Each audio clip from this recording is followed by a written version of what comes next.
Hello, everybody, and welcome back. Today, I am going to share with you this World Book from 1978. Recently, my mom asked if I wanted all of her World Book encyclopedias from the 70s. All of them have a theme like this. This just happens to be a World Book Yearbook that goes along with the encyclopedia set. Now, I only have the 1978 yearbook, but I have all of the alphabet for the encyclopedias minus the N. So I may sometimes go back and do more videos like this one, maybe taking a look back at subjects and seeing what was written about them in the 70s. I do really like the aesthetic of these books. It's very nostalgic for me.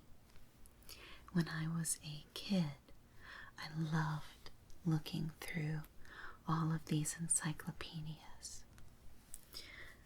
This one doesn't have it, but I think if I remember correctly, I'll have to look at them. I still have them in boxes from where I got them from my parents' house. But they have gold leaf on the sides, like the gold here on the logo and the year.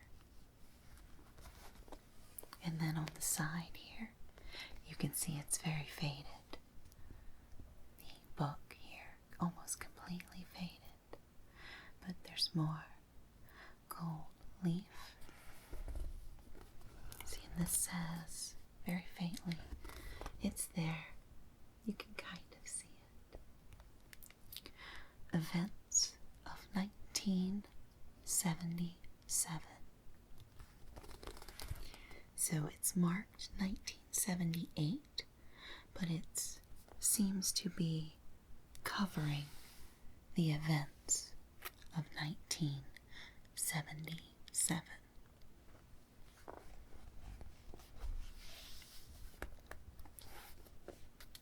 Back just totally blank.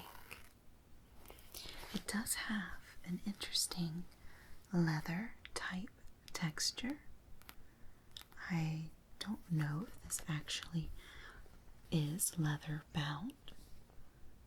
Maybe. I wonder if there will be information in here about that. So let's go ahead and get along with it. I'll finally open her up. The World Book Yearbook, 1978.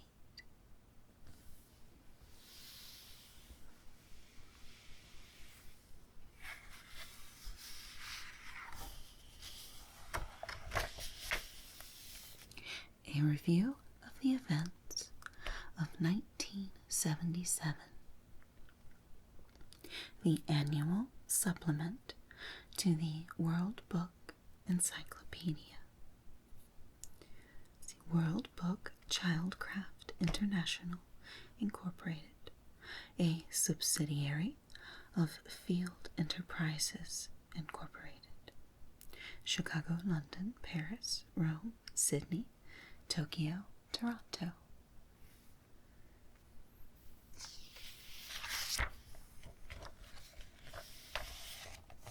See, it's got the staff over here, the editors, the advisory board, copyright 1978.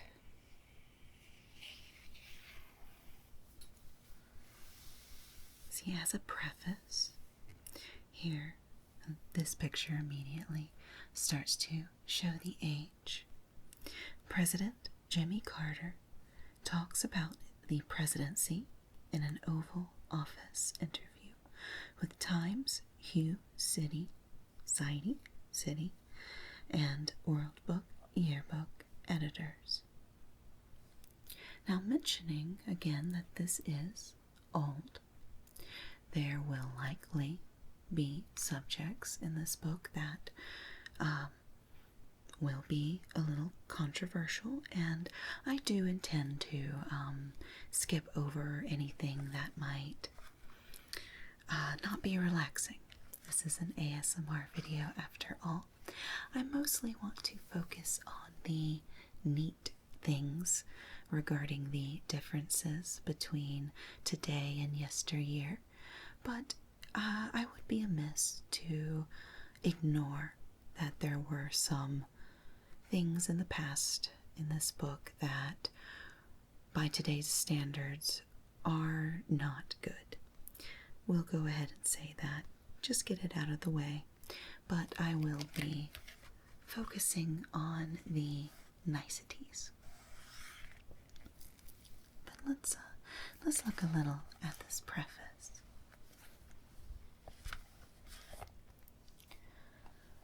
Over the years, persons wise and otherwise have had things to say about the presidency of the United States.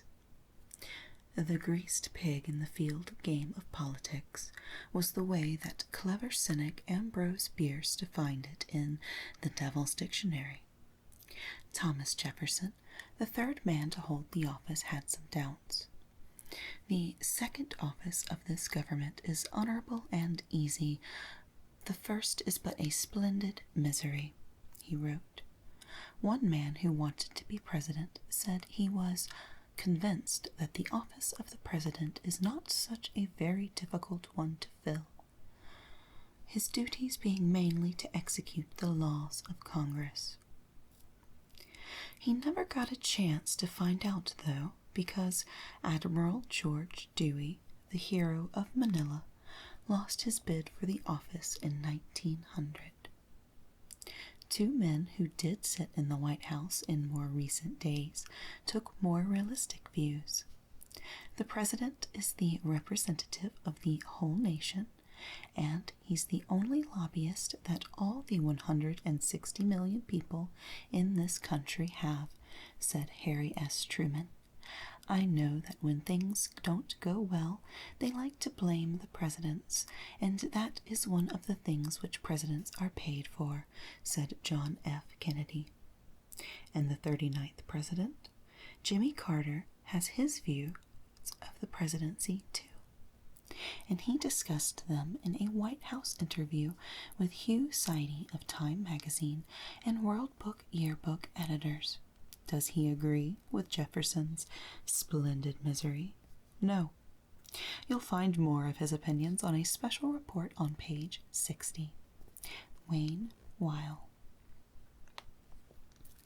Now, I will not be reading every page of this entire World Book, as you may have noticed. There are a lot of pages, so I'm going to be skipping around, kind of cherry picking. But I wanted to open it with a little detail. These are all of the contributors. And here we have some chronology, starting in January of 1977, then February and March. Let's see if there's any noticeable, or not noticeable, but any notable. Let's see, Jimmy Carter sworn in. President Carter pardons most Vietnam War draft evaders. Let's see.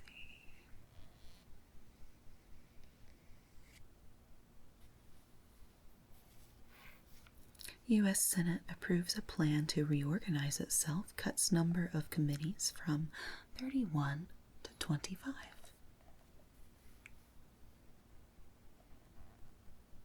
The U.S. Space Shuttle Enterprise makes its first test flight atop a Boeing 747.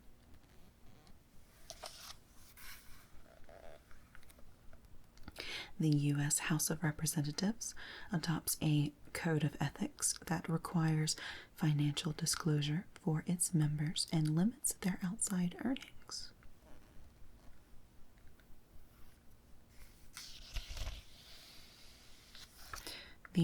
This one was very interesting.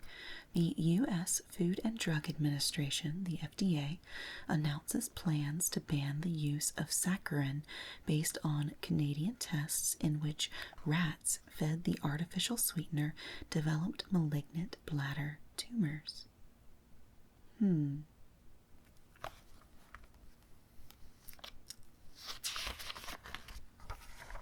We have April and May.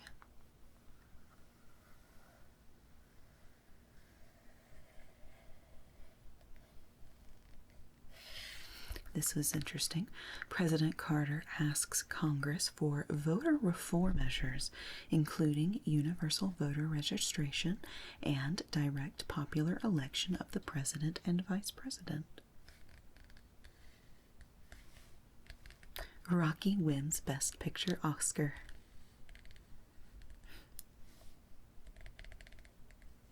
Congress votes for President Carter to have authority to reorganize the executive branch.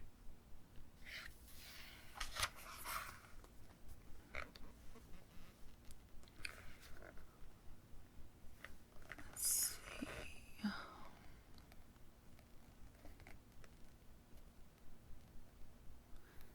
It's fascinating how much of it is still fairly relevant.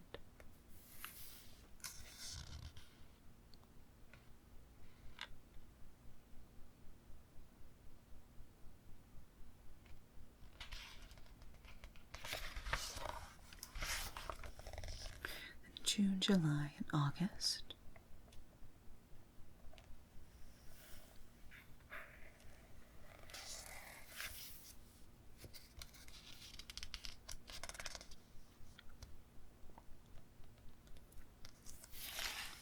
There are notable things on this page, but they may fall under what YouTube considers controversial.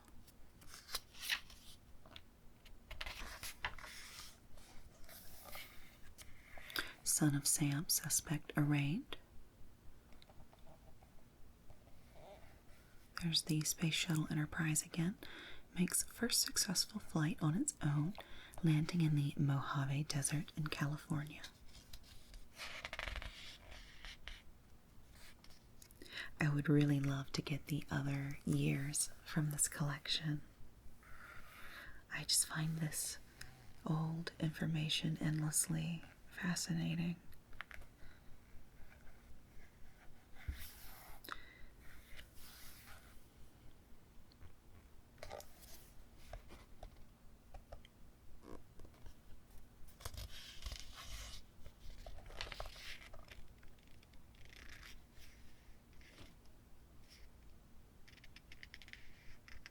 A lot of talks about nuclear technology.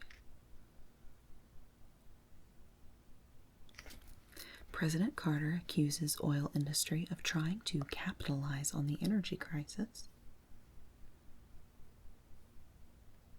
This is back before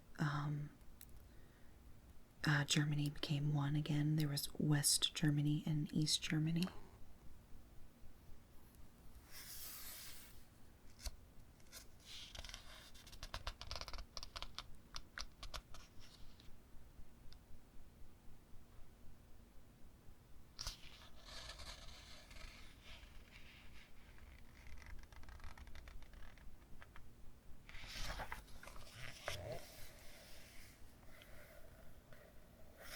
All right, here we go.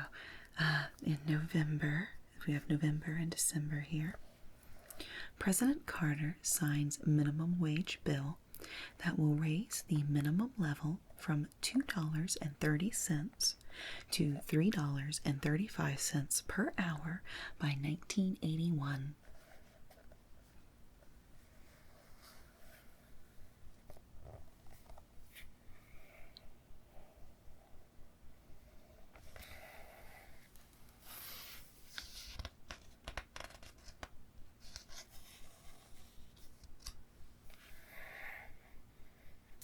President Carter signs legislation to keep the Social Security system solvent. All right, now this was neat. I guess no one in my family ever bothered to do this, and now I'm sure the sticky is long expired, so they'll be staying right here, but there are cross-reference tabs where there's perforated lines here. Maybe you can see them in the light, I'm not sure. But you could tear these out, and then you would moisten it. It's gummied like old stamps, where you would lick the back of it, and then you would stick it to the top of the page so that you could flip to things more easily. It could have been helpful back in the day.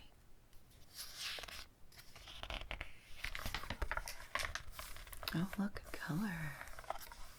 Some of these pages do have color. Focus on the World by this guy, John Holmes.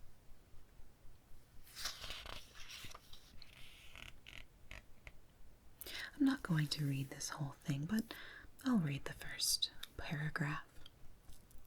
The international predicament, as 1977 came to an end, was being described as a standoff or a stalemate. That was good news after an unstable spring. It was a standoff in that East and West, particularly Russia and America, that were trying to get detente back on the rails. The poor countries were resisting the temptation to break off negotiations with the rich. The superpowers were relaxing or losing their grip, and other powers were taking matters into their own hands.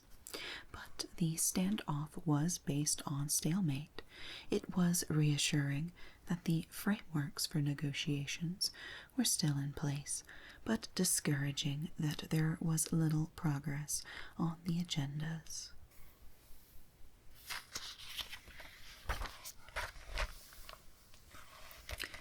Concern for human rights was another major theme of the year.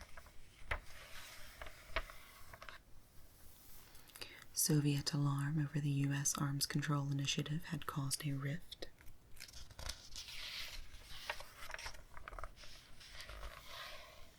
There was mood changing in mid-1977. This is all talking about a lot of stuff that happened in foreign affairs in 1977, especially regarding human rights, destabilizing factors in the Soviet, in Russia. Looks like stuff with the UN General Assembly. Lots of foreign policy things. The 60th anniversary of the Bolshevik Revolution was celebrated in Moscow.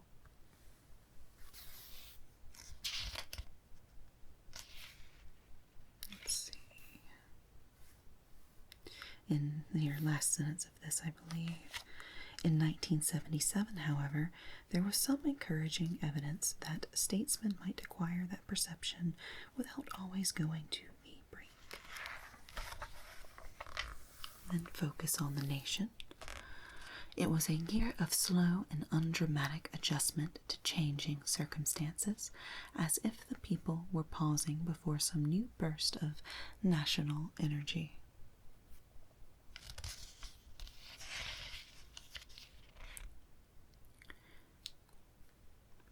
Let's see this article. It starts about how historians tend to concentrate on years of dramatic action, but more often than not, History is a process of slow and undramatic adjustment to changing circumstances.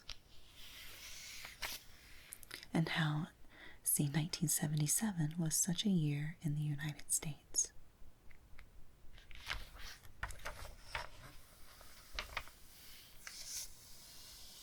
Just talking a bit about unemployment, diplomacy in the Middle East,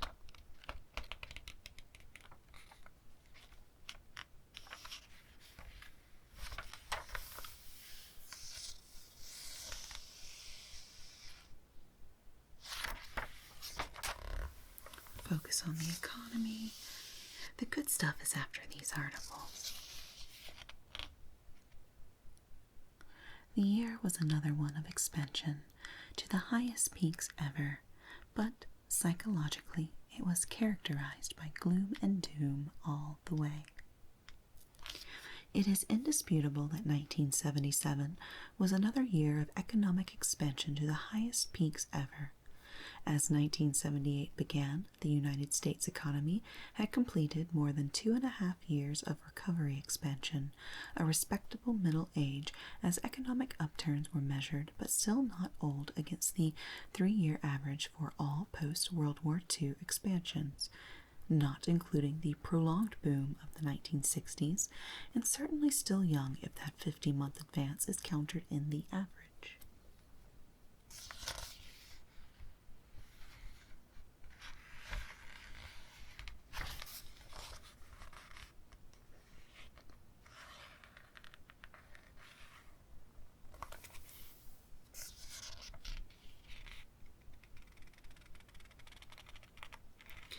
It's talking about rising interest rates in 1977.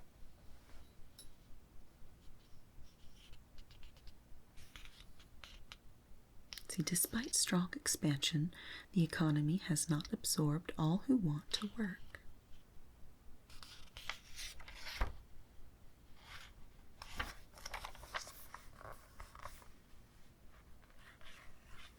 The brutal fact of inflation.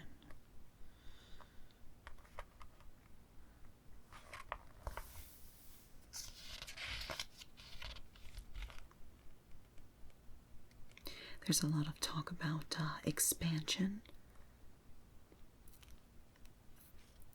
and how slowing down expansion is not a stall of expansion.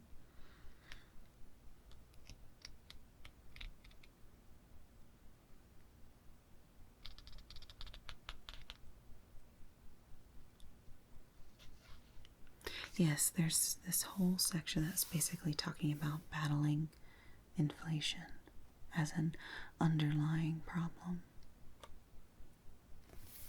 I remember reading this article and it's hard to say how to feel about it, considering I wasn't there in the context of this, so I'm gonna move on. Okay, focus on science. New York City's blackout in July 1977 was more evidence that our modern technological society is really quite fragile and easily disrupted.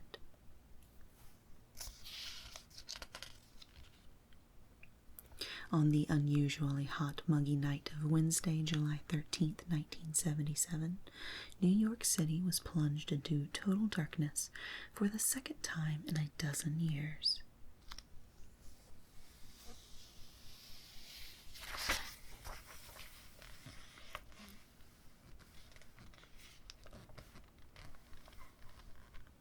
The major lesson to be learned from this experience, and that of 1965, is that modern technological society is really quite fragile and can be easily disrupted. An industrial society such as the United States is a large, integrated system of mines, factories, farms, communication and transportation systems, and interlocking power networks.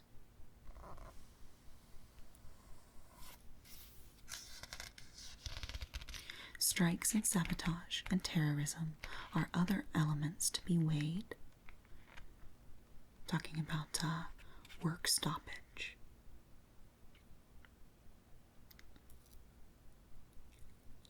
In the United States today, a work stoppage by only 0.1% of the labor force could bring to a halt all of the nation's pipeline transport of petroleum and natural gas, all its water systems, and all its garbage collection and sewage treatment. An extension of the work stoppage to include 1% of the labor force could bring to a halt all petroleum refining, coal mining, oil, and gas extraction and fire protection.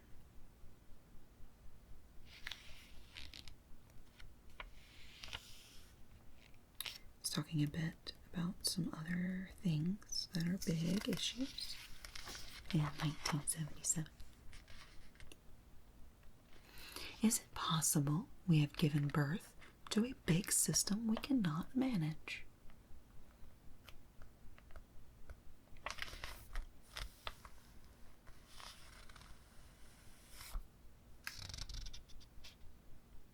If we accepted the concept of smallness, it would have a profound effect. The concept of smallness, if accepted as a philosophy of development in the United States, would undoubtedly have a profound effect upon the resistance of U.S. society to disruptive forces. A regional electric system that has several hundred small power stations loosely connected is less vulnerable than a system with only 2 or 3 giant generators. The same principle applies to other kinds of system in our society. Still, we have to face the fact that certain systems must necessarily be large. A telephone system that confines contacts to a radius of only 1 or 2 blocks would not be very useful. Just some really interesting reading regarding context of a time that seems so long ago, but there's a lot in here to think about in regards to today as well.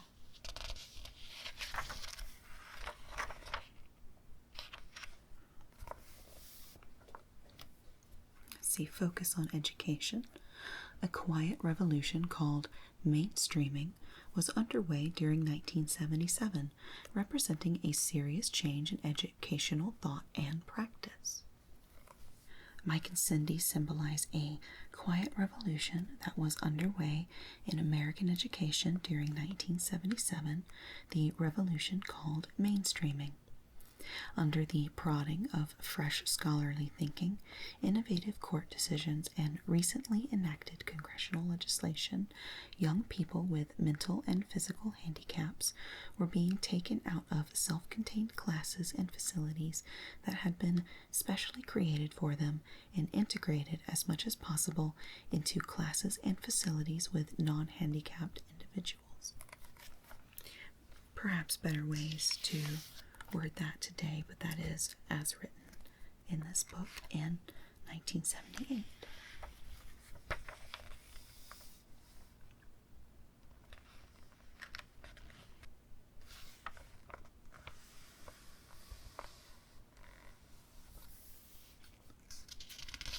Eventually, it looks like legislation put the federal government behind this new policy.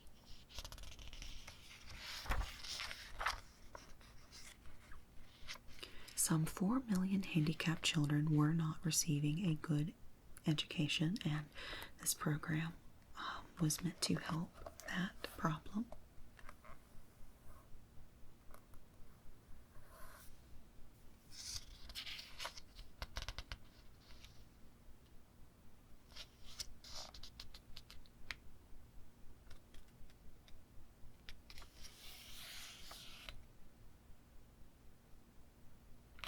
This was a historic commitment of the American people to equal educational opportunity.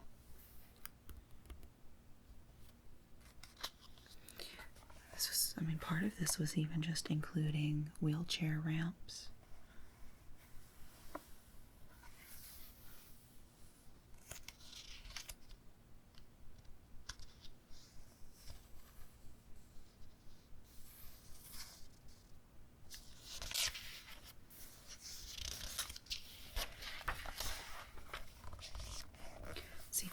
on the arts. Several recent developments in television promise an early revolution in the distribution and the exhibition of most forms of home entertainment.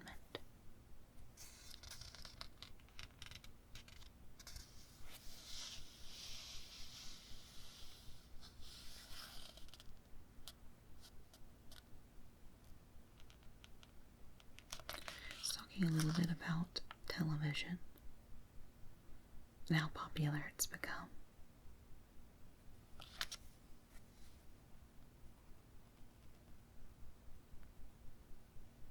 Oh, this is neat. However, a couple of developments have recently taken place in television that suggest a revolution in popular entertainment. One is the ratings war among the 3 commercial networks. The other is the arrival of the video recorder. Bearing in mind the unconcern bordering on blindness of that Hollywood symposium of experts, we had better look at these things very warily before dismissing them as false alarms, like 3D, three-dimensional movies. It may be worth remarking that what is happening to television after 30 years is not unlike what is happening to newspapers after a century, though their original appeal was different. Television started as a crude keystone cop adjustment to show business. Newspapers started as intelligence bulletins for the educated. They are both moving towards providing daily magazines for the masses. In both media, what we are looking at is the effect of economics on the arts, or, to put it more bluntly, the effect of profits on public responsibility. A little bit of pompousness going on here, methinks, perhaps.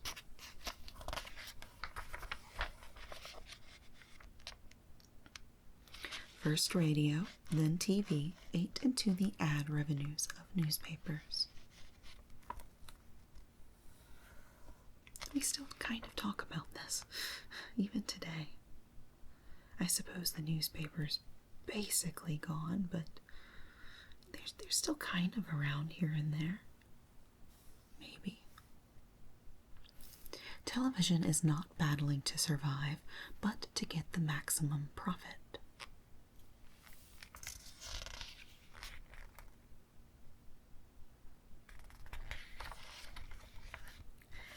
Video recorders were big news.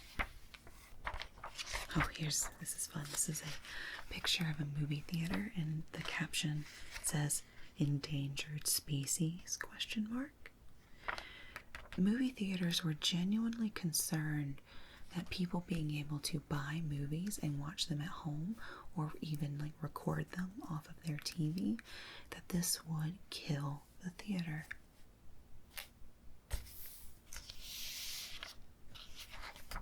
Genuinely concerned.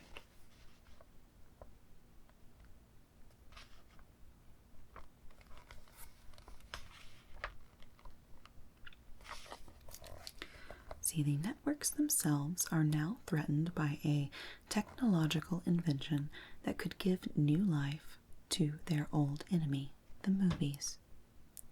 The video recorder, using a cassette or eminently a disc, is transforming the home television set into a recorder, a projector, and quite possibly in the stormy future, an exhibitor, replacing the motion picture theater and preempting the network's revenue from film reruns.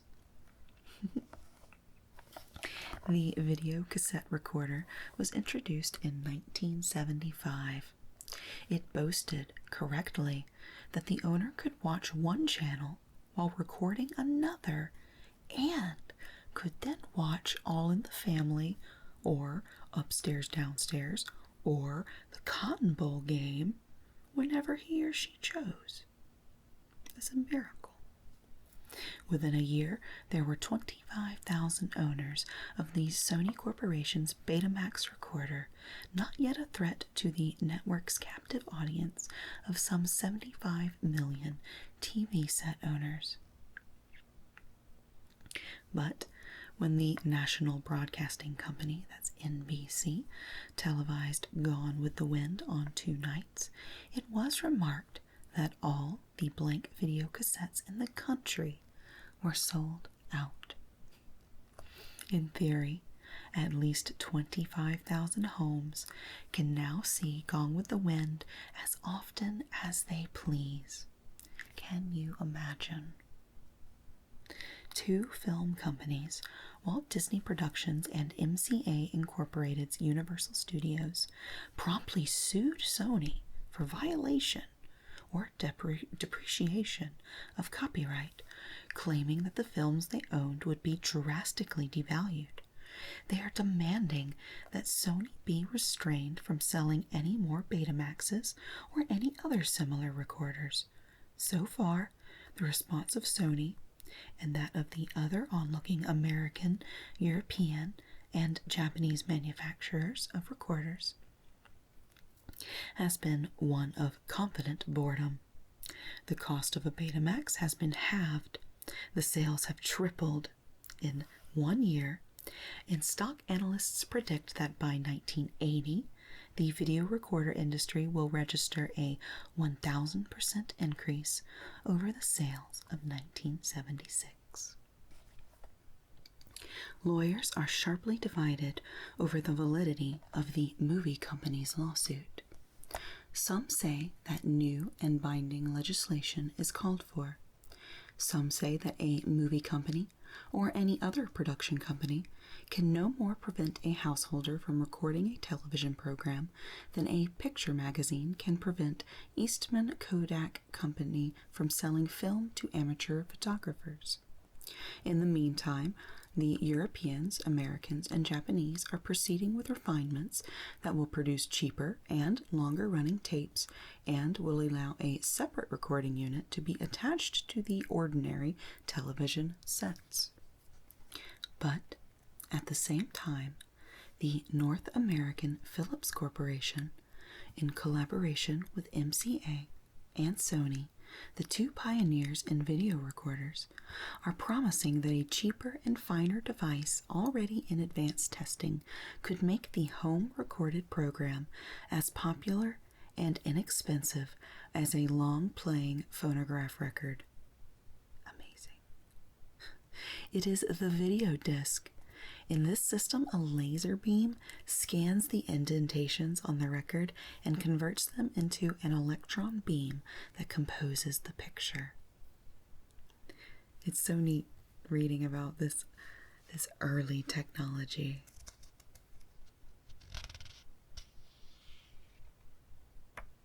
And just the way that they're discussing the legitimacy of being able to record things off of the television and whether companies should be allowed to even sell these tools.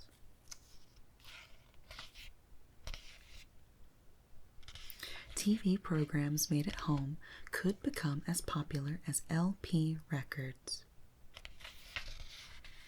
Oh, and here's someone loading a recorder. Oh, and here's the focus on sports. I'll admit, I'm not a big sports person, probably going to gloss over a lot of this. Ingenious deceptions made major news on the sports pages in 1977 when the big stories, the rear round stories, concerned racing.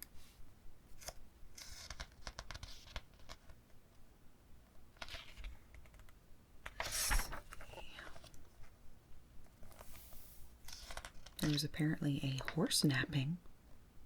I guess this is about race horses. That actually does sound interesting.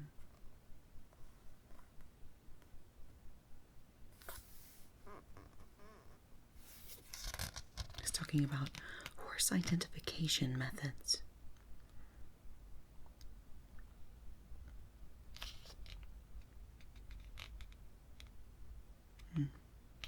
It's got a sad ending, so let's skip that.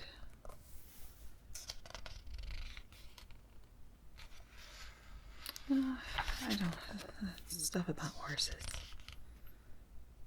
Alright, this is a very long, many-page article on the world's toughest job through the lens of Carter's foray into his presidency. I think is it his first or second year, something like that.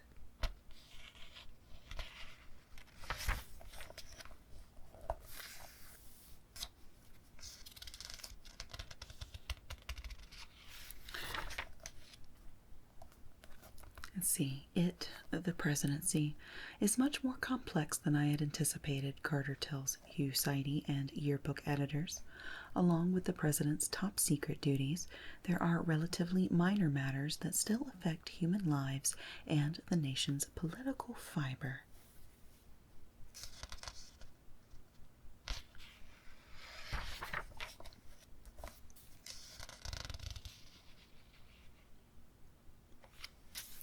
Here's a picture of Carter and Ford, exemplifying how U.S. presidential power passes in an orderly fashion from one man to another. Carter confers with his predecessor, former President Gerald R. Ford.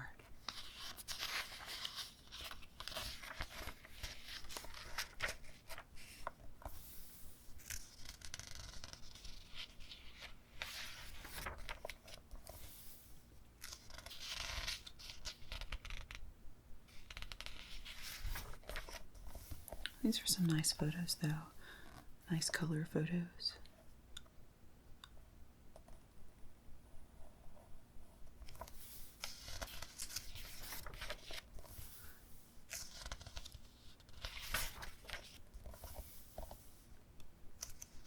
That old 70s fashion.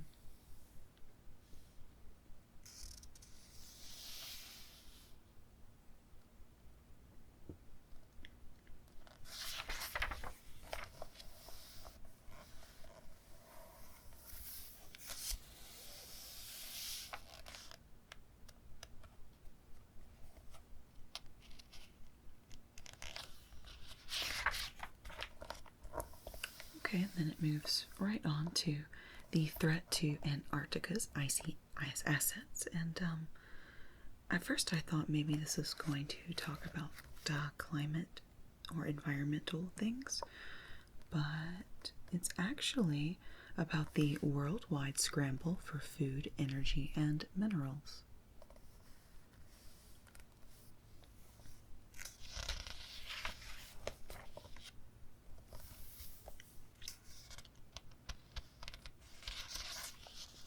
Antarctic explorers and scientists now receive supplies by aircraft, but British explorer Ernest H. Shackleton had to rely on dog sleds in 1907 to move supplies to his Ross Island camp, which is still intact.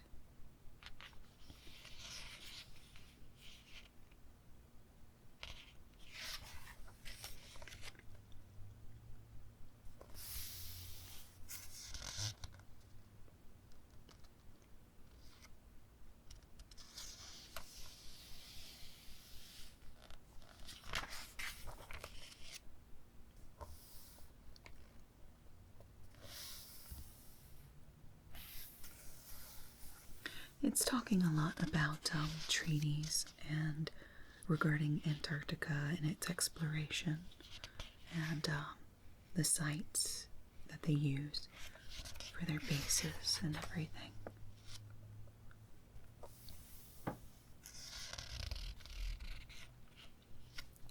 New Zealand glacial geologists check the depth and formations of a crack in an ice cave near their Scott base.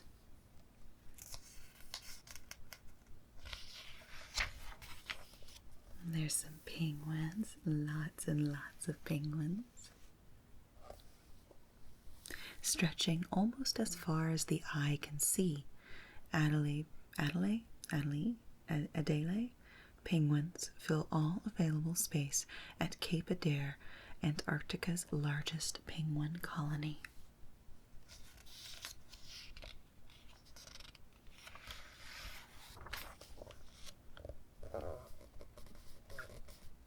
They're looking for copper ore here.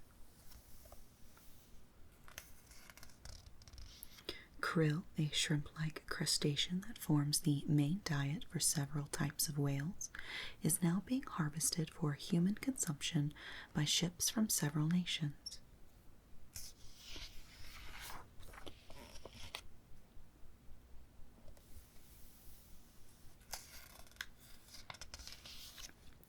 The Antarctic Treaty should continue well into the 21st century. Its accomplishments have shown conclusively that the nations of the world can work together to solve the problems that have often divided them in the past.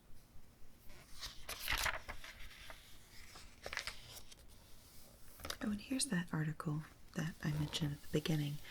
The help for the headache. Physicians now know better ways to diagnose and treat the victims of severe head pain. I have definitely felt like some of these people before. I tend to get really bad headaches right behind my eyes and at the base of my neck.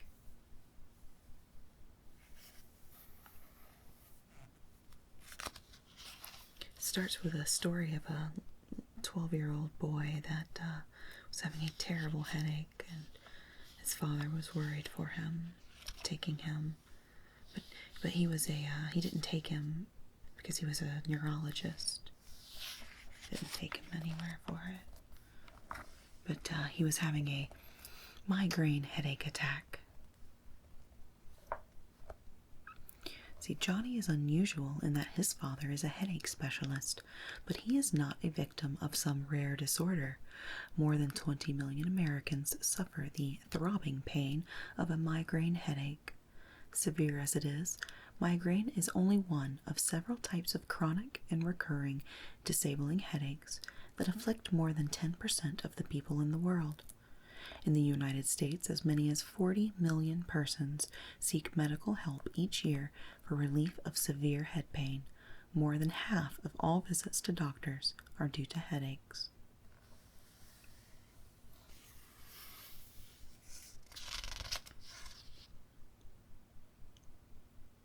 Severe headaches have plagued many famous people throughout history and have been a popular subject for artists.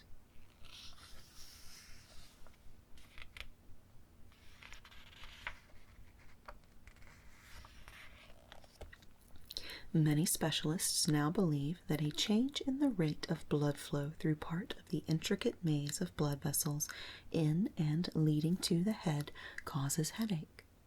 The head contains the body's largest network of blood vessels and pain-sensitive nerves, the neurovascular bed. Headache occurs when the blood flow slows down too much. This can happen when the blood vessels dilate or enlarge, when the blood thickens, or when the blood is rerouted unevenly through the intricate channels. In fact, as many as 90% of the headaches I encounter involve these vessels and blood flow, even though they are given different medical names.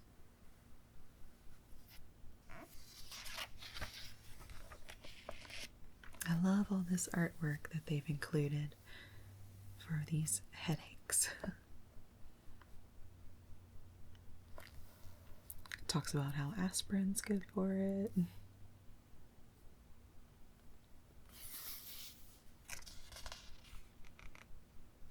How perhaps migraines could be genetic in some way.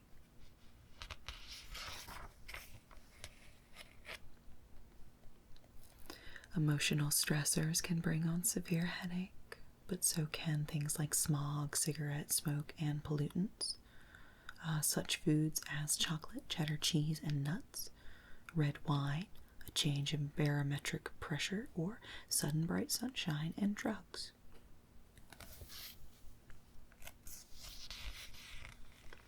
Sleep is nature's way of treating migraine. That's one of the only things that works for my headaches, especially my migraines. I have to go to sleep, reset my brain, and make it stop. Oh, this is lovely.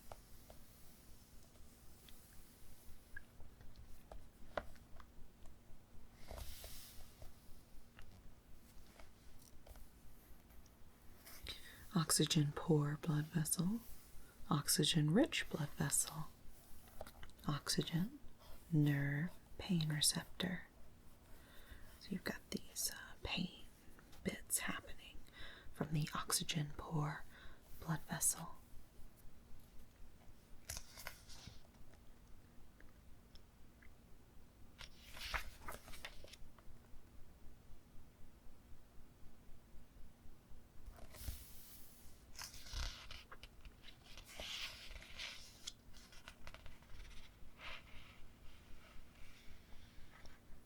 It's talking a bit about the different kinds of headaches, like a cluster headache.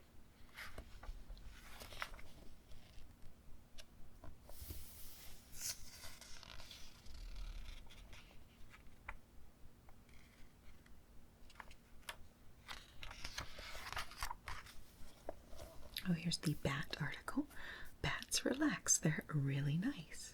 They're really very nice.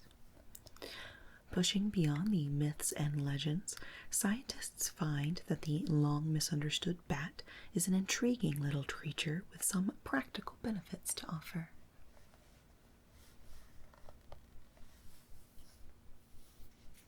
This is appropriate for the fall, I suppose. Of course, we have to throw in Batman here and Dracula. Bats are bashful and retiring creatures who like to roost in secluded haunts such as caves. Their fame in folklore and legend has inspired such characters as Count Dracula and Batman, the champion of justice.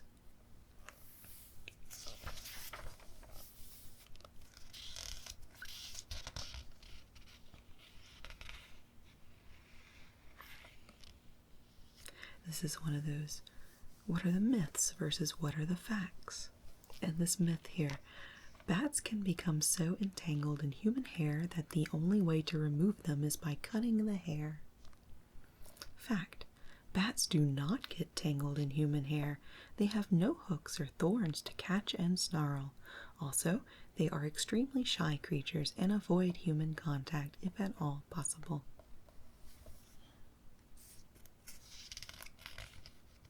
I think bats are kind of cute, honestly. You know, fuzzy face. It's kind of like a dog or something. Okay, that one's a little creepy, but he's like cute creepy. And that one's like, nah. That one's like, ee. That one's ugly, okay.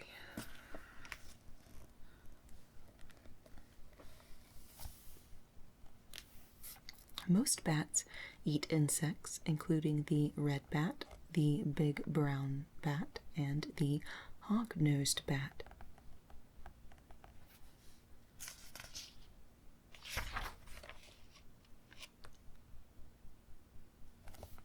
Oh, look, they have little, like, ice cube trays, but it's blood. That's just lovely. That's a good shot, though, of it getting its, I guess, nectar. Yeah, a nectar-eating bat's head is hidden inside a flower as it sucks up the juice.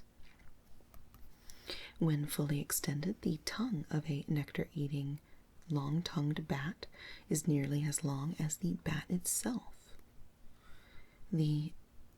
Two fish-eating bats perch on a rock to eat their dinner. So many different kinds of bats, and they eat so many different things.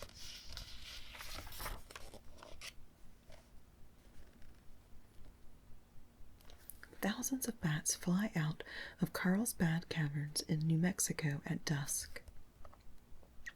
Scientists put nets at cave entrances to catch bats, and author Novik studies them in his laboratory. That's the face of a man who loves what he does. A scientist fastens an identification band on a Freech-hailed bat to study its feeding and migration patterns. A laboratory researcher removes tiny parasites from a pallid bat.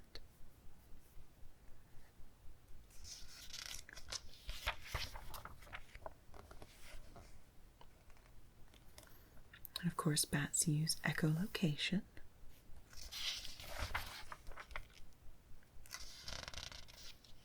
See, are a theme in much Chinese art, symbolizing good luck and long life. They are found on such objects as a silk ceremonial robe and a vase. There and there.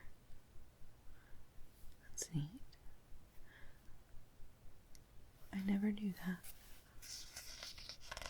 I never noticed that themology. Oh, that's lovely. Leonardo da Vinci studied the flight of bats and birds to design a flying machine in about 1500.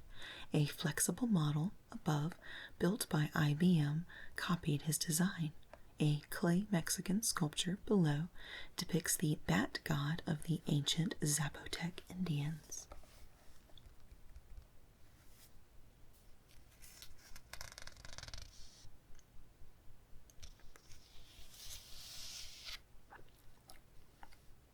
I tell people to think of bats as part of our natural scheme. They have just as much right to survival as the rest of us.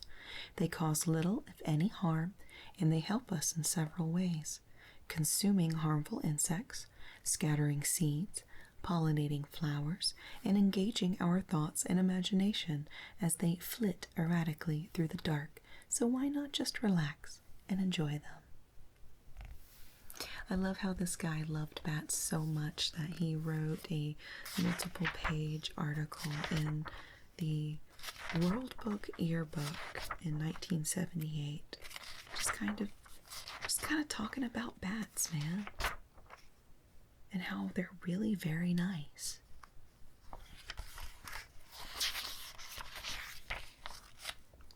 The money crunch in the arts.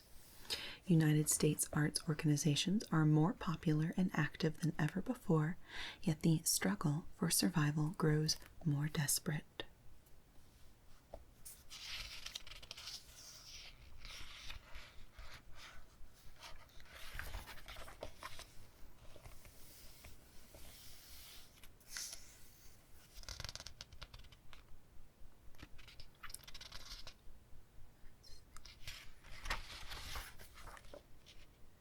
Big art requires big money.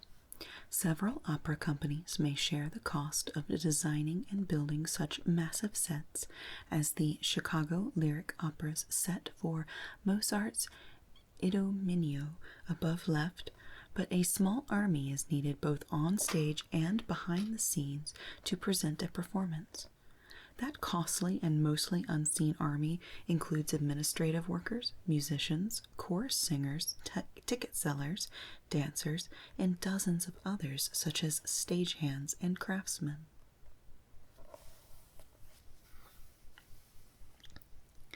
Although most of its 1977 performances were sold out, Chicago's Lyric Opera lost $62,000 each time the curtain rose on an opera, such as Benjamin Britten's Peter Grimes.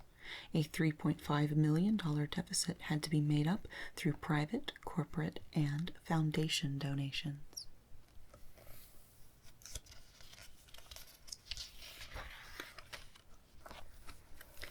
The arts come to the people in many ways and with many types of financial support. For example, corporations sponsor many kinds of programs, such as an outdoor concert, while a muralist is paid by federal funds to paint a wall in a school in Seattle.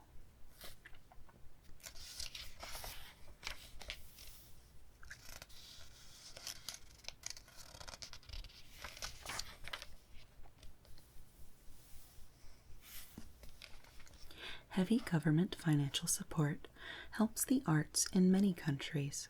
Great Britain's massive new National Theatre has 3 theatres. Paris has a controversial new art museum, and the Sydney Opera House has boosted interest in the arts in Australia. Japan's Kabuki Theatre has been a national treasure there for centuries. I wonder what was considered controversial about this art museum in Paris.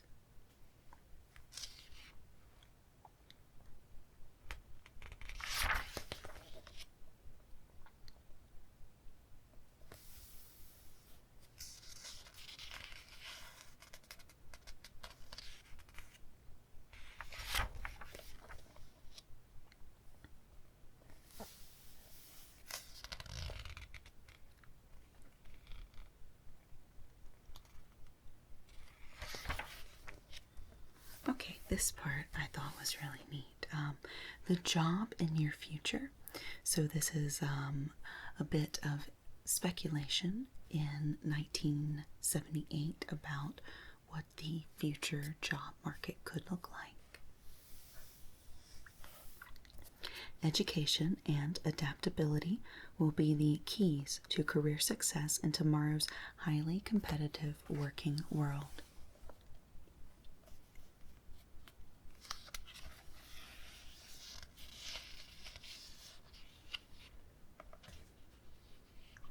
As the 1970s began, every American institution had been or was going through a period of extreme trial and testing. One institution that seemed in particular peril from these political, economic, and social upheavals was the work ethic foundation stone of the American industrial system. There was widespread fear that a do-your-own-thing generation would reject the restraints of the workplace. Older Americans wondered who would do the work of this society. But by the mid-1970s, the political and social situation had changed radically due to an energy crisis, the worst recession in 40 years, and the persistence of high unemployment and high inflation in defiance of all the established laws of economics.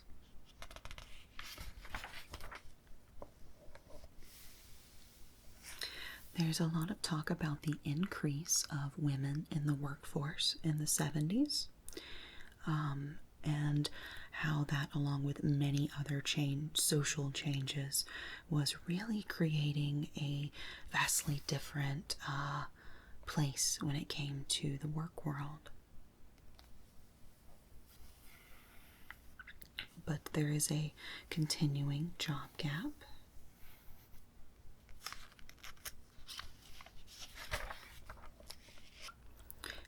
A woman's new place. Women have captured an increasingly larger share of the total American labor force. So this is percent of the total labor force, where in 1870 it was down here. I'm not seeing numbers, but oh, here's the numbers. Percent, yes, okay, I see now. So looked like about 15% in 1870. And then in the mid-1970s, it's just above 40% that are in the workforce, that are the percent of total labor force. And so here's how men and women stack up by job. Male is pink and female is blue. So there's mostly male farm workers, transport workers, laborers. Sales is a little more even, both men and women. Managers is mostly men. Equipment operators, mostly men, but there is, some women in there. Then you've got service, where it's mostly women. And then you have craft, where it's way mostly men. And then you have professional and technical, where it's mostly men, but there is still some women in there. Then you have clerical, which is almost all women. Secretaries and whatnot. Women are still found predominantly in clerical positions, while men outnumber them in almost all other areas. Now remember, this is 1977, 1978. This is how it used to be.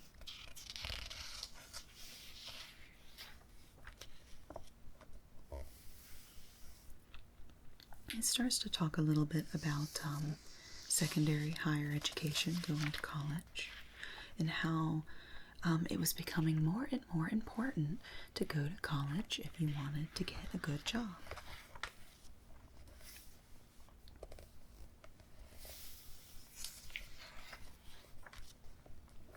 See where the jobs will be.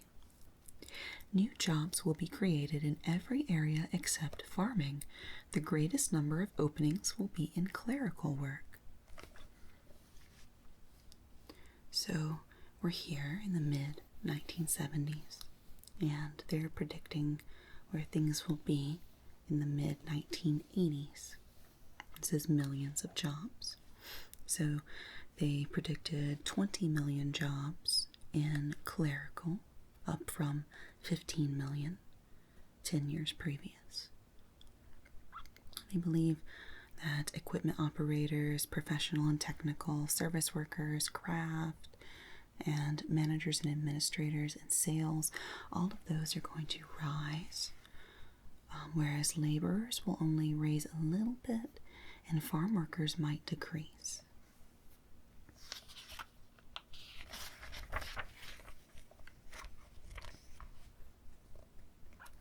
Oh, and here's an entire 10-year outlook for selected occupations. So you've got excellent, very good, or good, and then competition, possible, or keen. So keen, I guess, would be like stiff competition. So we've got dentist, excellent outlook, and probably no competition. Mechanic for an automobile, excellent outlook with no competition. Then you've got receptionist, both receptionist and salesperson in retail, excellent with no competition. That's different. Waiter or waitress, excellent, no competition. And there's several that are very good, and several that have keen competition.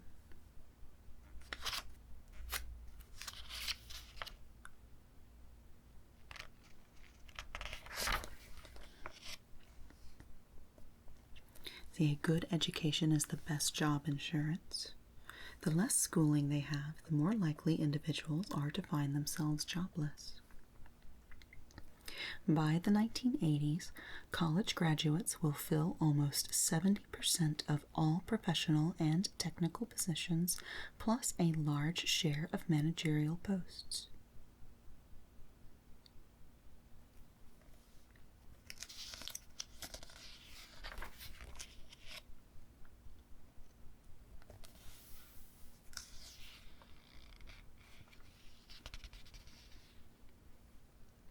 So that ends the separate articles, and the rest is expanding on the year in perspective, all of those highlighted events that we went through back here, the chronology. The yearbook casts a backward glance at the furors, fancies, and follies of yesteryear. The coincidences of history that are revealed offer substantial proof that the physical world may continually change, but human nature, with all its inventiveness, amiability, and even perversity, remains fairly constant, for better or worse, throughout the years.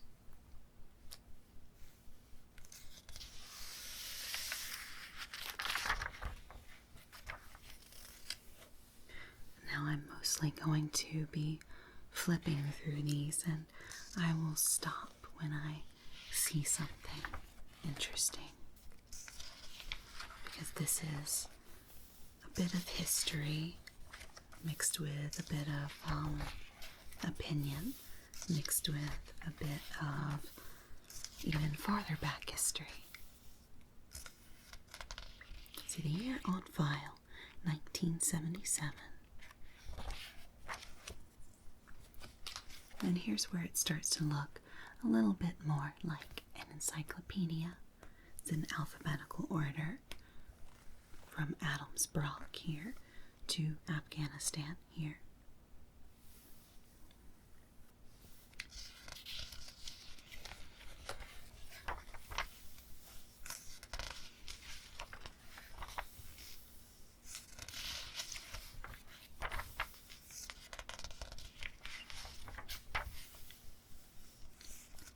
And as I mentioned before, I do have an almost complete set of these encyclopedias from A through C, I'm just missing M.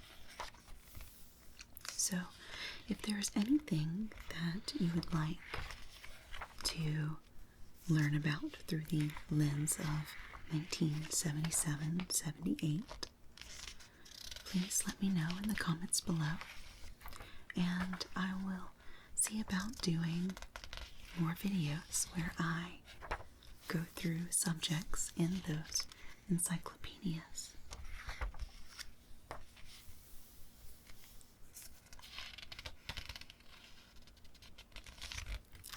Edwin Erickson of California's Ames Research Center describes MWC 349, a newborn star that is apparently giving birth to its own solar system.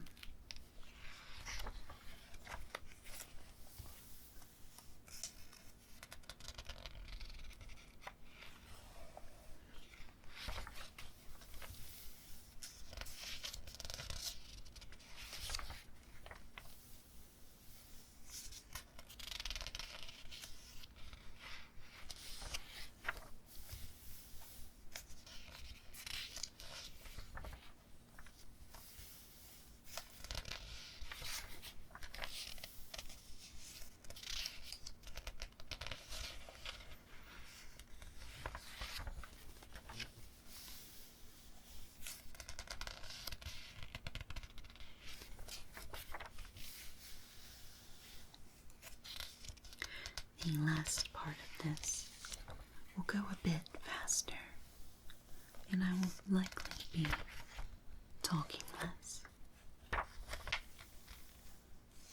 A bit of a wind down.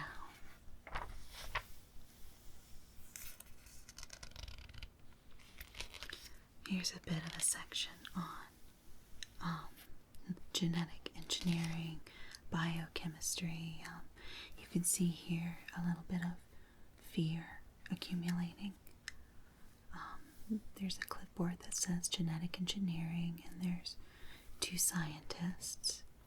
There's arms coming out from the microscope here, choking them. And it says, "I don't know what, but we're really on to something, Rigby." And that was from 1977.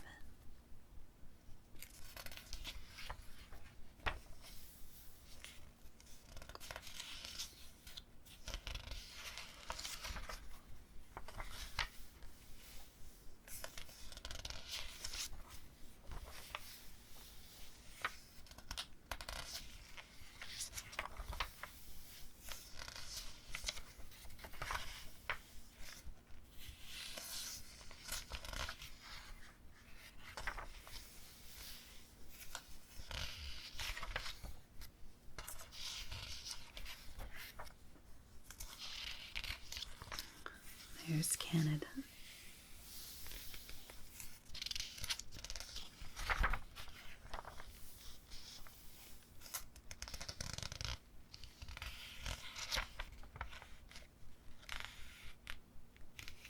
Talking about Trudeau.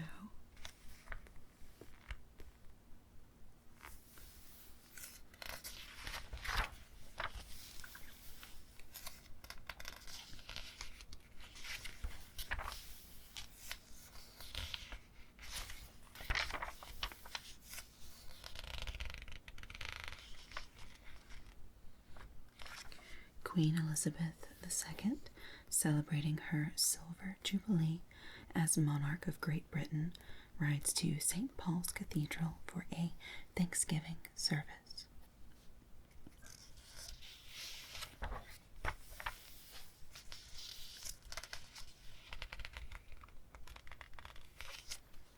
Diabetics from Atlanta, Georgia, arrived by train in Washington, D.C. in May to protest a proposed ban on the sweetener saccharin. I had mentioned this one briefly before.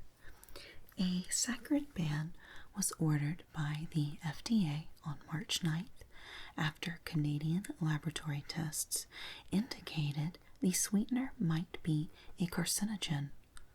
The ban was modified on April 14th after public and congressional criticism. The FDA later ruled that saccharin was not to be banned for at least 18 months or until Congress acted on the issue. In the meantime, detailed warning labels were required on saccharin and on saccharin-sweetened foods. The National Academy of Sciences planned to study the question for a year.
I remember I always used to love going to the library, of course, to read books, but also just because I really enjoyed the environment of it, the ASMR effect of other people flipping the pages, reading to themselves, maybe kind of doing this to the page to get out some nervous energy as they were reading.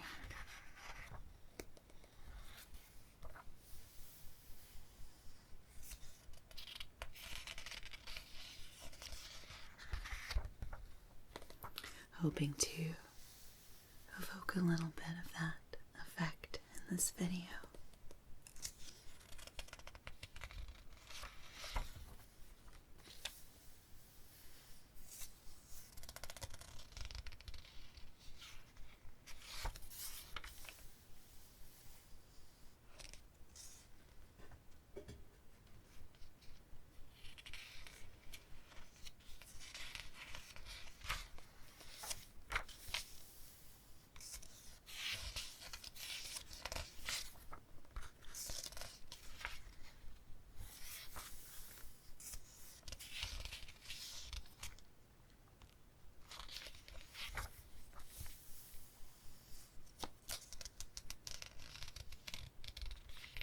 Deaths of notable persons.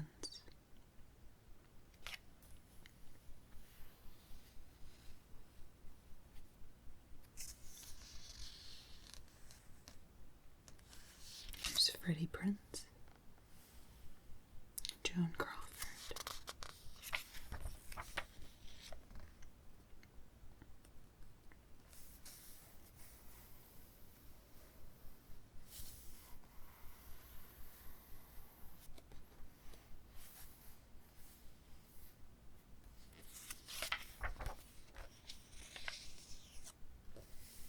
Bing Crosby, Groucho Marx,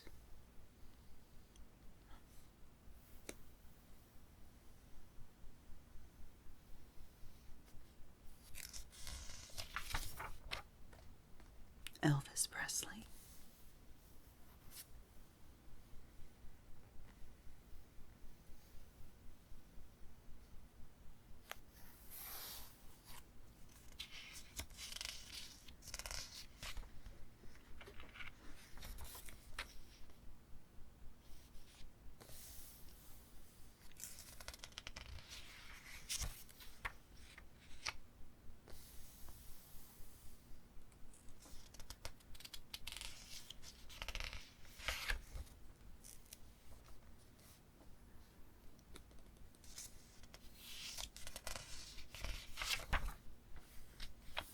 entire list of disasters. Here's more about the saccharin case.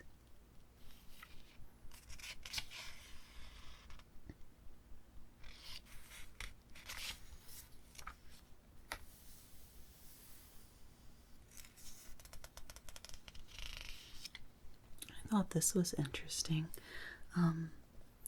At the urging of the New York legislature, the FDA on May 31st validated a list of manufacturers who have government approval to provide generic equivalents of 1,600 brand name prescription drugs. Generic drugs are generally considered less expensive than their brand name equivalents. The list was made public by the New York Committee on Consumer Protection in an effort to silence opponents on legislation that would ease restrictions on the use of generic drugs. Opponents expressed doubt that physicians and their patients could be sure of the quality of drugs made by small pharmaceutical companies.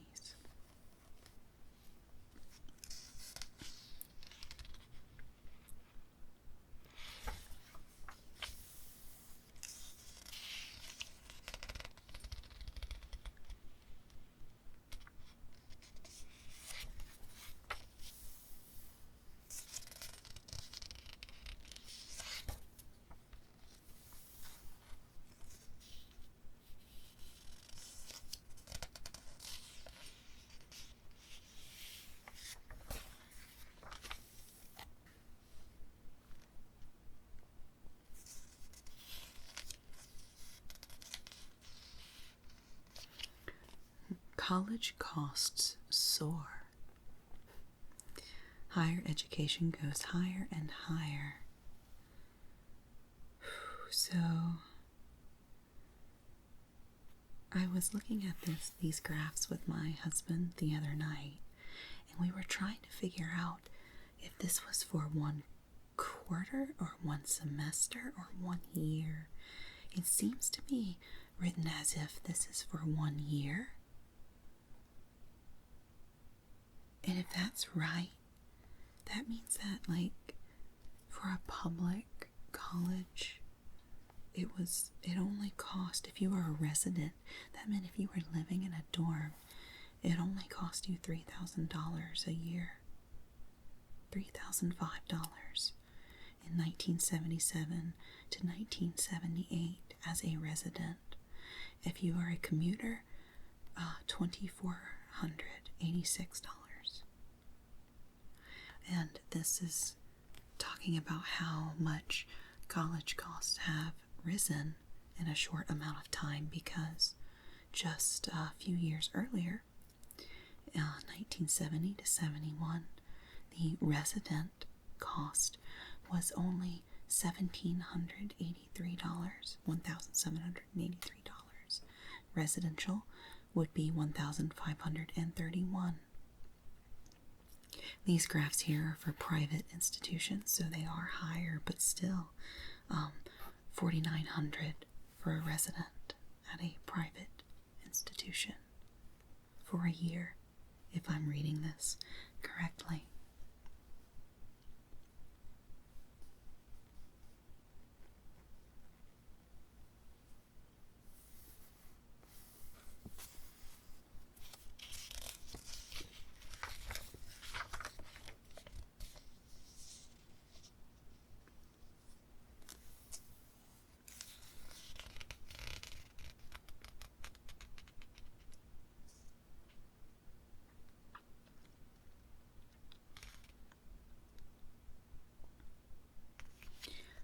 And then I read this and it makes me wonder, is this for the entire 4 years? College tuition increased about 4%, the smallest rise in 5 years. The increase brought average expenses for resident students at private 4-year colleges to $4,905, and for those attending public institutions to $3,005. In the preceding year, expenses had risen by 8%. Surely that can't be right. That can't be for all in, can it?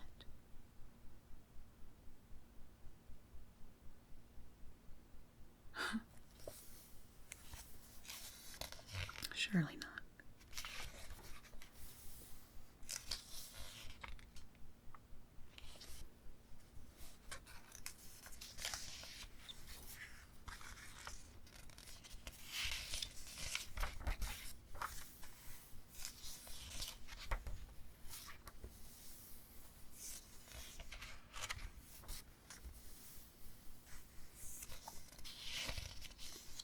As I mentioned before about going through subjects in other encyclopedias, if you see something in particular in this yearbook that you would like me to spend more time on in a video, make sure to let me know in the comments below, and I will do my best to get around to it if it isn't something that's, a bit too against the YouTube guidelines, let's put it that way.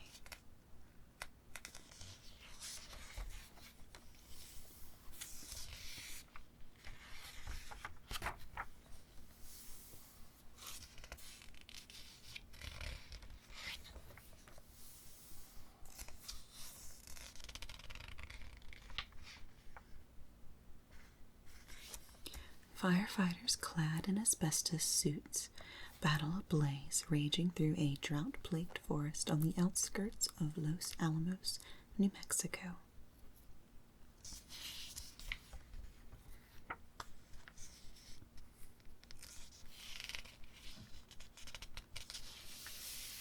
This is a frisbee course.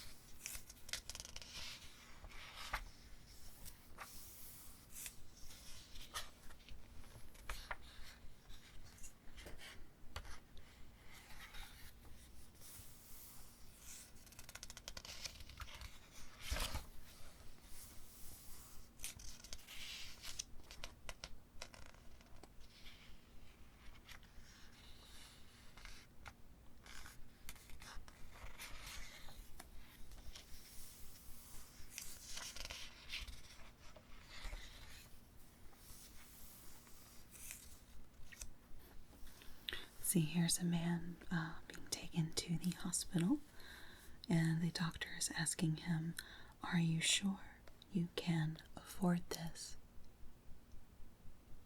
1977.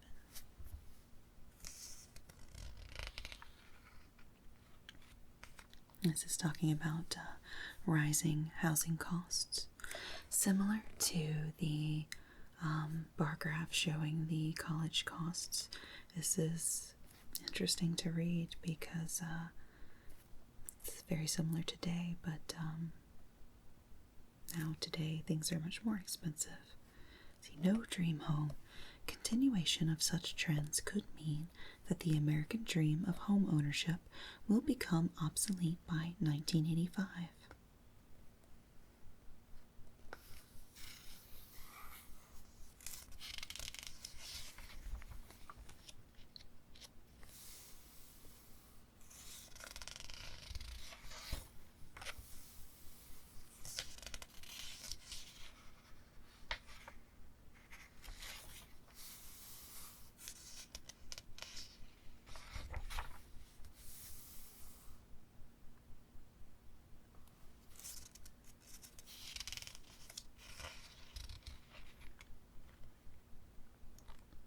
Interior design. Many home furnishing manufacturers capitalized on widespread interest in Tutankhamun exhibit by incorporating Egyptian motifs in their designs.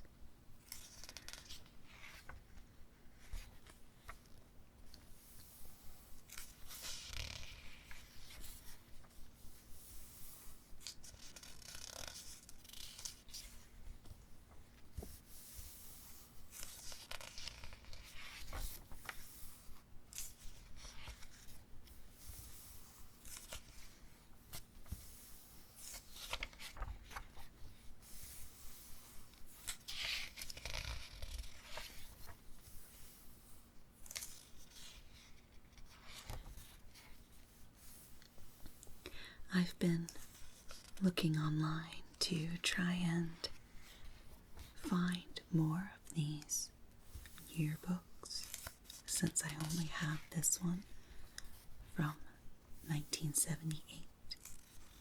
And I would just love to have a more complete collection of these.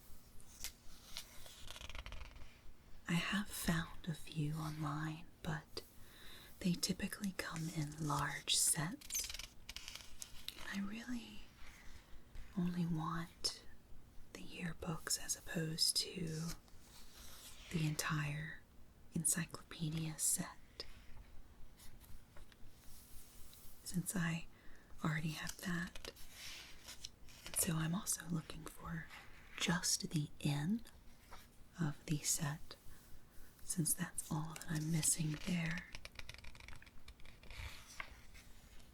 So if anyone else out there is a bit of a nerd like me and you just look for old encyclopedias from the 70s and you happen to come across that, make sure to let me know.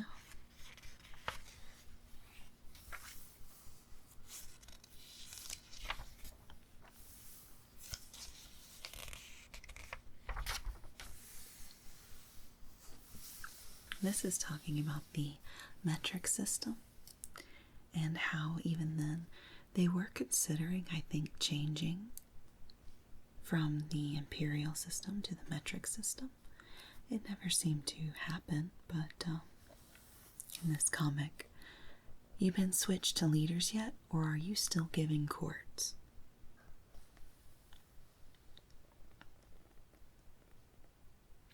Apparently only 2% favored conversion to kilometers. What an interesting parallel universe that would be, where they decided to make the switch to metric.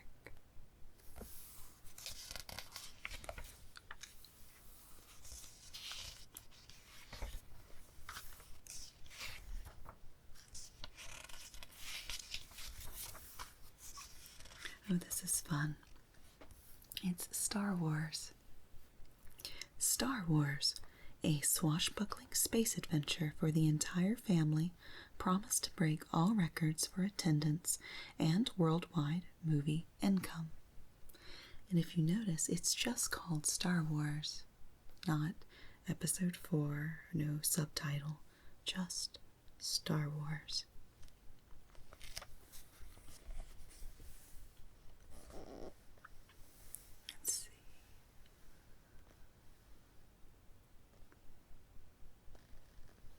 The work of 33-year-old George Lucas, Star Wars was a $6.5 million celebration of movies as sheer fun.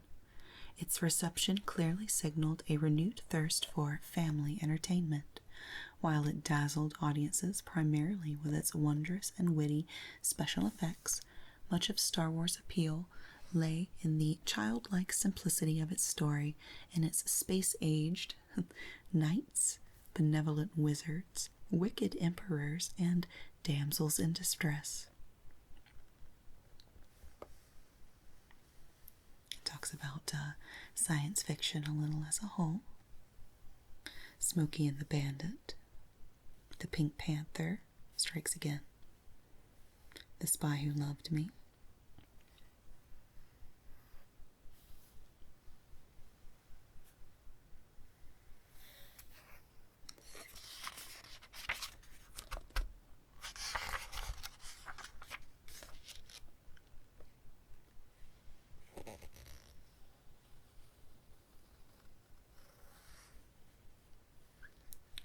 Young filmmakers, taxation moves,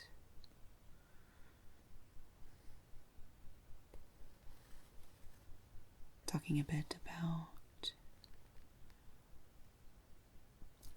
taxation moves, a decision by the U.S. Congress in 1976 that money invested by citizens in movie production could no longer be sheltered from taxation led to an exodus from U.S. locations to other countries for filmmaking.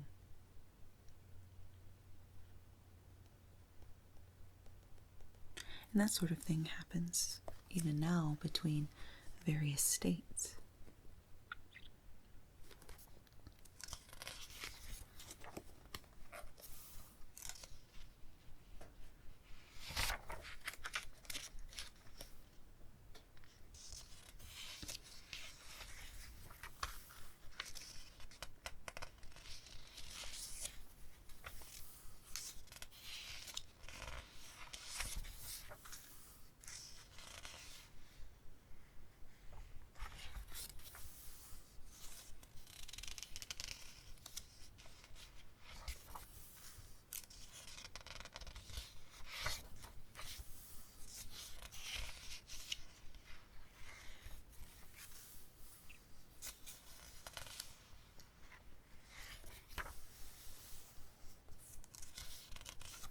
Russian paleontologists examine a baby mammoth found in June in northeast Siberia.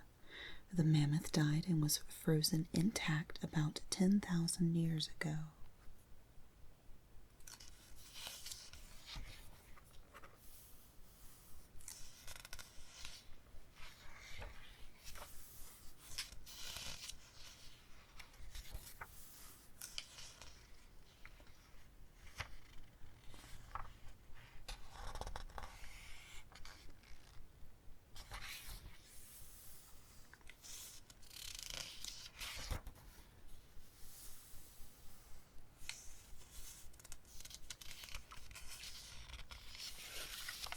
Instant color motion picture system processes exposed film in 90 seconds, then projects it from the rear onto a television-like screen.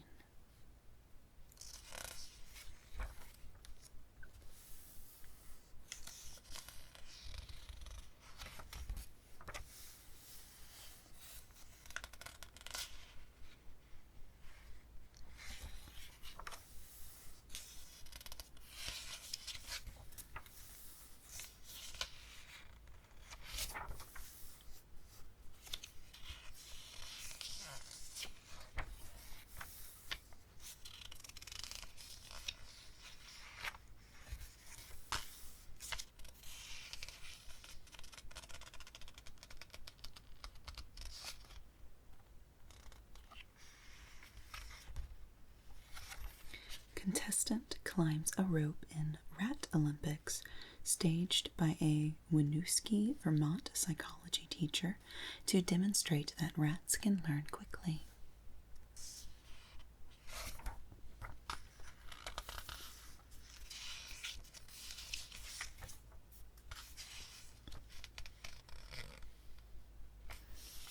Stevie Wonder captured 4 Grammys, the year's best album, Best Rhythm and Blues and Male Pop Vocals, and Best Record Producer. Linda Ronstadt won honors as the Best Female Pop Singer at National Academy of Recording Arts and Sciences ceremonies in February.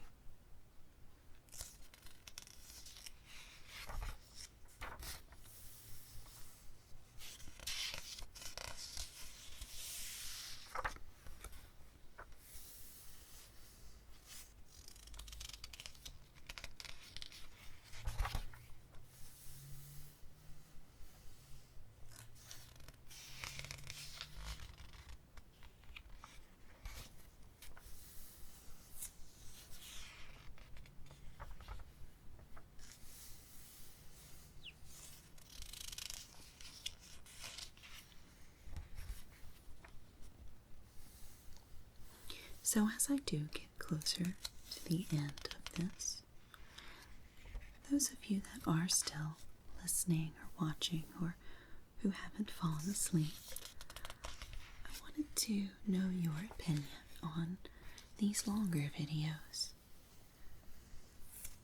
I try to do a variety of longer and shorter videos,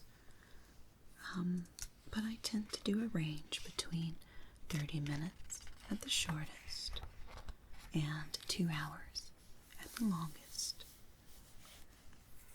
And I was just curious what your independent individual tastes are on the matter, what you like. Would you like more shorter videos or less frequent longer videos such as this one?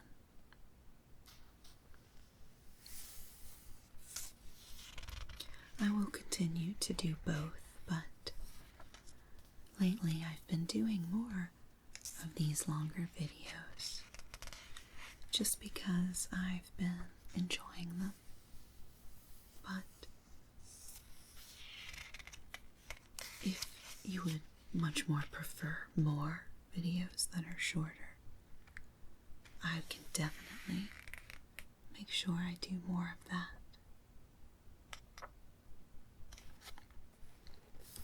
Skateboard fever knows no bounds throughout the world. Fans range from the old and the uniformed to the traditionally garbed Amish girl, and a Michigan boy has even hooked a CB radio to his four-wheel rig.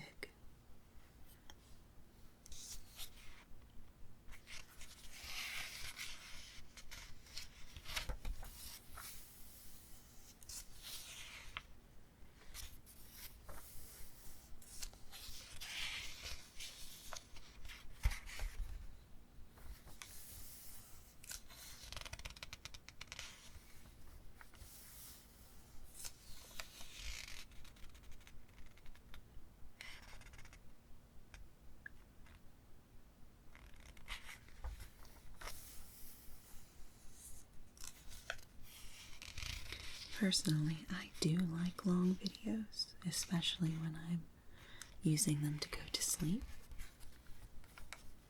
But I think I like shorter videos if I'm just planning to actually watch the whole thing and not want to go to sleep.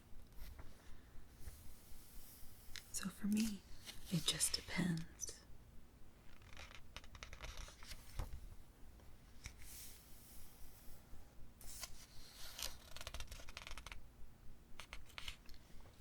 It just so happens that lately I have been making videos that have subjects where it takes a bit to talk about it all. And I can be long-winded and wordy when it comes to things I'm interested in.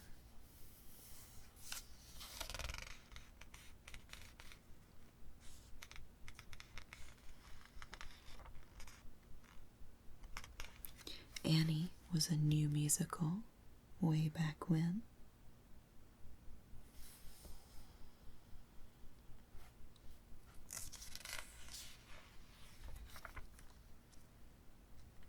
There's Maggie Smith.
I hope that you all also found some enjoyment out of this blast to the past. I'm not sure if anyone will find it as interesting as I do, but I hope that at least this video helped allow you to relax and perhaps experience some ASMR while also learning about a few things from the 70s. A bit retro, a bit vintage. Oh, I forgot about this part. There's these illustrations of these mammals and other animals here. This is fun.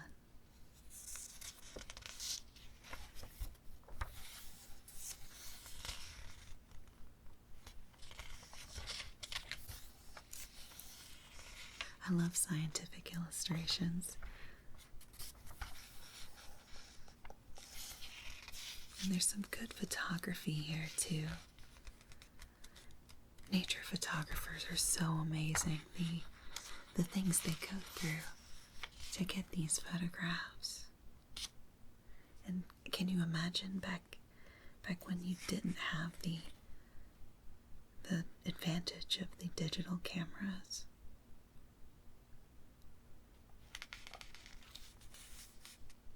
Young wild dogs, so cute.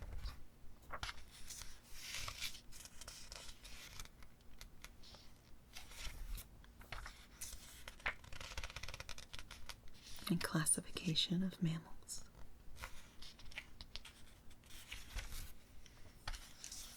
And then back to skiing. A bit random. What was this? Why were these animals randomly here? The world. Oh, okay. This is the World Book Supplement. I missed that. Okay. So it ended here, and this is a bit of a supplement. To help the World Book owners keep their encyclopedia up to date, the following new or revised articles are reprinted from the 1978 edition of the encyclopedia. So there's a section on mammals, skiing, transski, and careers. So we saw the mammals. Here's the skiing.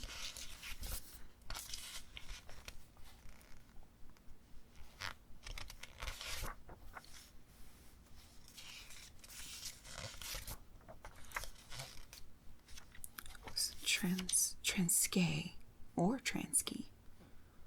It's a region within the Republic of South Africa. Okay.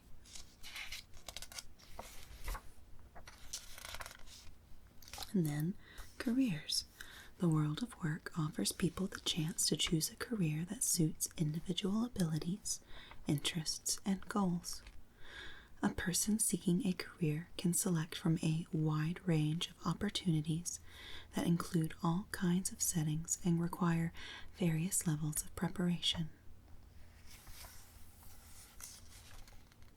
So there's a little bit of like choosing and planning a career, learning about yourself and your values and interests in order to perhaps figure out what you want to do in life. Discovering the world of work, exploring career fields, what to look for.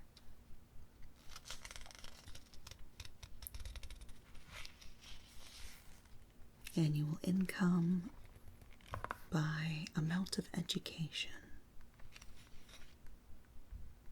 Let's see. With a college education, the average income in 1975 for someone who is between 25 and 34 years old would have been $13,635.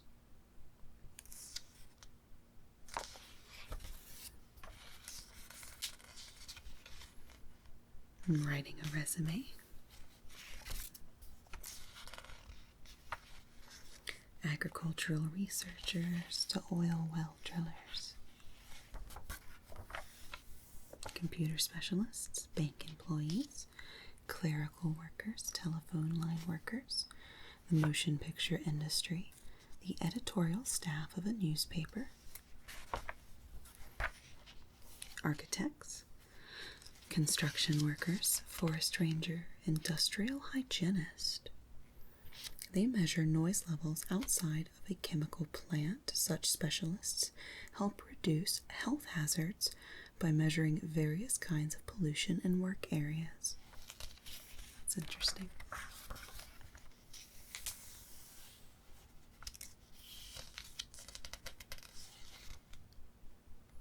It just kind of keeps going. I could probably do an entire video on this, perhaps a video in regards to entering the world of work in the 70s, maybe a retro-themed video.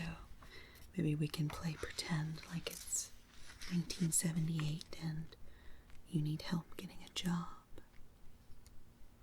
Because a lot of this information no longer relevant. Some of it is.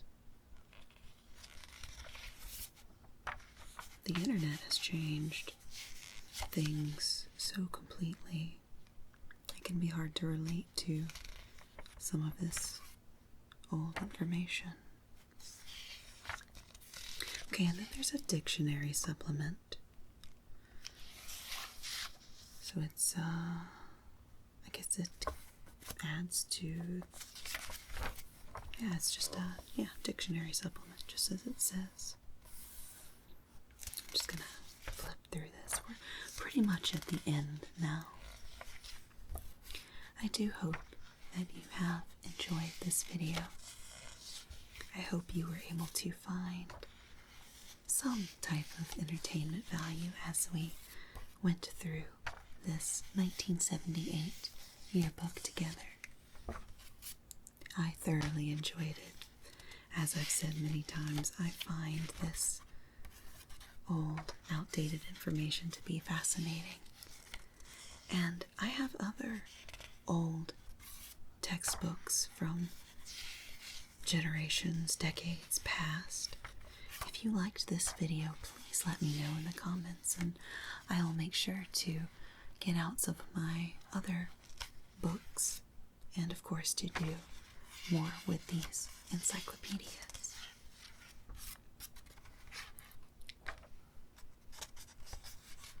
So thank you so much, everybody, for watching. I hope that you enjoyed it. If you did, please leave me a like, and if you haven't subscribed and you think you might enjoy more of my videos, please hit that subscribe button. And if you'd like to be notified whenever I upload, you can hit the bell button to get notified. Please let me know in the comments below if you have any suggestions or requests for future videos. And until next time, I hope that you have a wonderful day and a wonderful night. Goodbye.